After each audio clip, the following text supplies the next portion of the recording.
It is Friday, August the 15th. The Dow Jones just missed out on closing at record highs. That would have been the first time since December.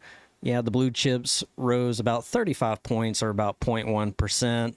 Yeah, it did briefly set an intraday high, but yeah, it still didn't close above $45,014. The S&P pulled back about 0.3%. The Nasdaq also dropped 0.4%. It was actually a pretty boring, nonchalant day after an update on retail sales from the Census Bureau was pretty encouraging.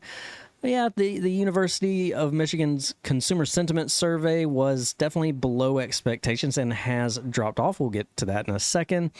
Taking a look at the data this morning, the consumer sentiment definitely took a little bit of a dive. It fell about 5%, 58.6 in August from July's reading of close to 62. Consumers are no longer bracing for a worst case scenario for the economy that was feared about not too long ago, but consumers continue to expect both inflation and unemployment to deteriorate just a little bit in the future. As far as the data goes for next week, though, we get a little bit of a reprieve. There is no data on Monday, Tuesday. We do get a few Fed speakers as well as the Fed minutes from the prior meeting. Maybe that'll give us a little bit more insight, but usually it's kind of a nothing burger. And then we do have unemployment claims and existing home sales on Thursday.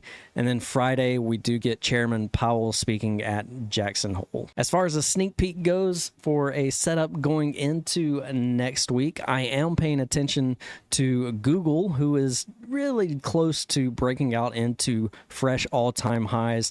Now we're just seeing if we can get that breakout over 208 and into lifetime highs. Have a wonderful weekend. As always, trade smart and be good.